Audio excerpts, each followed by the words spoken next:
салом алейкум дӯстон. мо ҳозир ҳузур дорем дар Мечети Проспект Мира, яке аз масҷидҳои калонтарини Москва мебошад.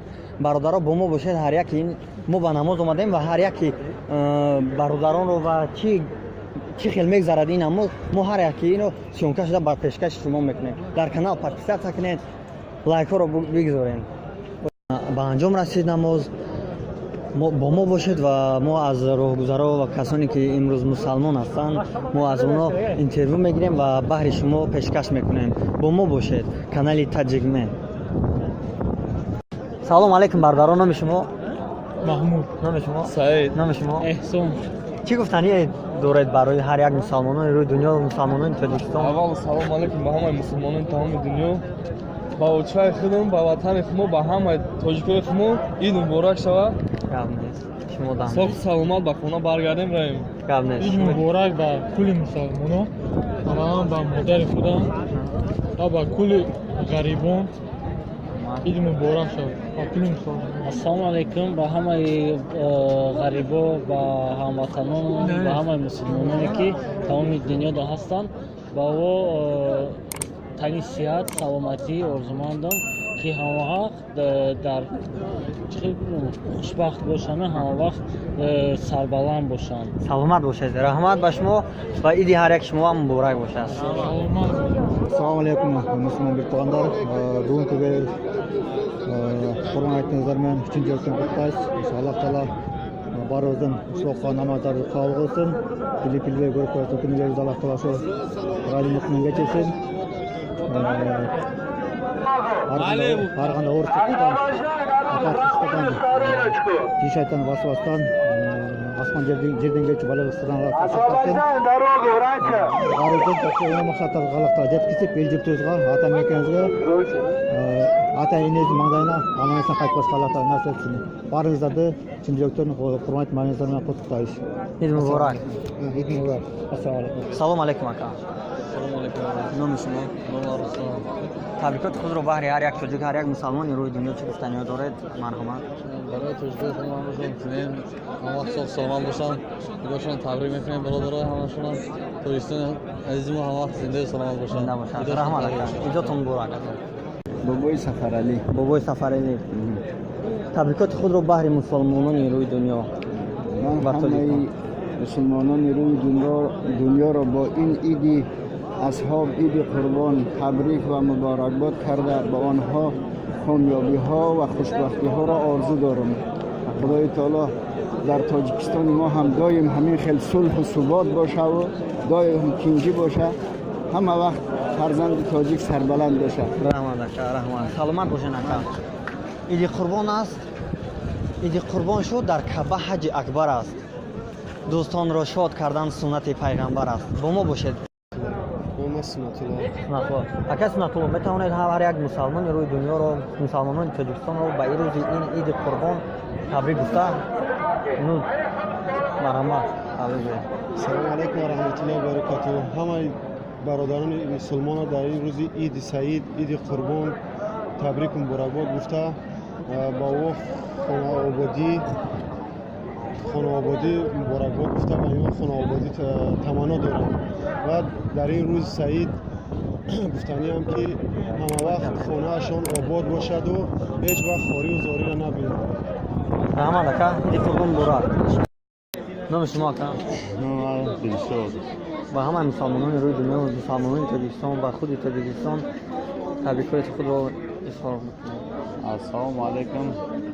حق تاجیکستان، مردم مسلمان، همه مردم مسلمان را با فرارسی عید قربان تبریک تشییع گفته.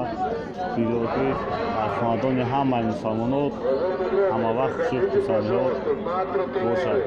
به همه مسلمان روی دنیا بازم تبریک میکنیم عید قربان رو. بهترین سخنان گفتن اکا. سلامت باشی اکا جان. شما دام عید قربان مبارک. Алейкум ассалам. Меня зовут Абдуразак. Можете поздравить всех мусульман с праздником? Всех мусульман я поздравляю с Курбонайтом, чтобы они все жили мирно, дружно и здоровье у них было хорошее. Дай Бог, сегодня вот это после намаза мы все хотим, чтобы все благополучно было и на земле все хорошо было, доброта все. Ну, желаю мусульманам еще раз поздравляю Курбана. Спасибо. عرفت عيد مبارك سايم عيد مبارك. السلام عليكم. السلام عليكم ورحمة الله. سايم المسلمان سي الحمد لله على المسلمان عيد مبارك سايم. عيد مبارك. مبارك كبير. نوم شما как вас зовут? أعوذ بالله من الشيطان الرجيم بسم الله الرحمن الرحيم. Меня зовут Mohamed Hasmi Bari. I'm from Guinea. Je viens de la Guinée. Я из Гинеи. А вы откуда? Таджикистана. Таджикистан. Очень приятно. Очень приятно тоже. Праздником вас, все мусульман мира. Bonne fête à tout le monde. Et que Allah nous donne un paradis meilleur pour tout le monde, pour tous les musulmans, pour tous les musulmans. Allah нам дай аль-джаннатуль фирдаус, потому что мы это жизнь, мы просим только Allah нам дай аль-джанна. Только это на земля, мы только это на земля. Просит, молись за Allah нам дай хорошо жизнь для аль-джанна. Allah нам хорошо жизнь. Барки ربنا آتنا في الدنيا حسنة وفي الآخرة حسنة وقنا عذاب النار. اللهم صل على سيدنا محمد وعلى آل على سيدنا محمد كما صليت على سيدنا إبراهيم وعلى آل على سيدنا إبراهيم وبارك على سيدنا محمد وعلى آل على سيدنا محمد كما باركت على سيدنا إبراهيم وعلى آل على سيدنا إبراهيم في العالمين إنك حميد مجيد. بارك يعني آدم يا باب آدم. الحمد لله. عيد مبارك. عيد مبارك.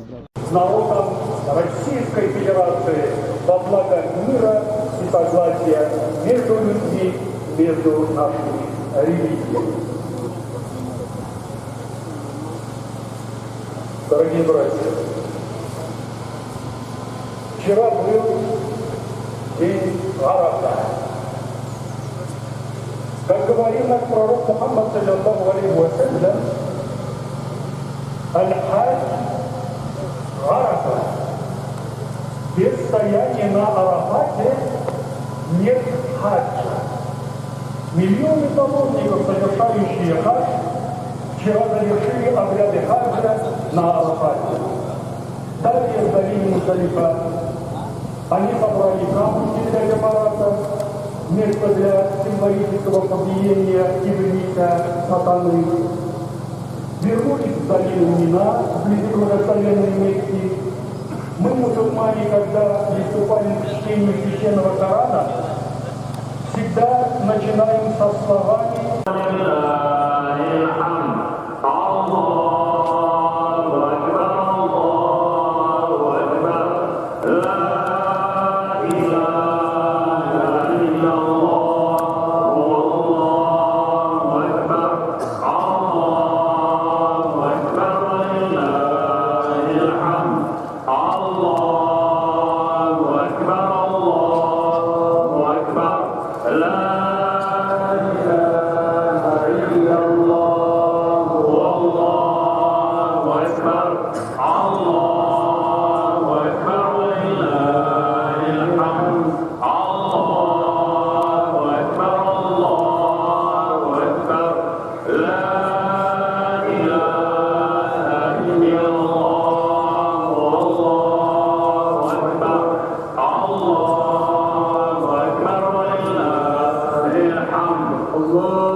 وكلما لبى الملبون وزيدت الحسنات وكلما دخلوا فجاج مكة وتلك الرحبات وكلما طافوا بالبيت العتيق وكلما سعوا بين المروة والصفا وكلما وقفوا حاضرين بعرفات وكلما نظر إليهم الجبار من فوق سبع سماوات وكلما باتوا بمزدلفة وأفاضوا إلى منى ورموا تلك الجمرات.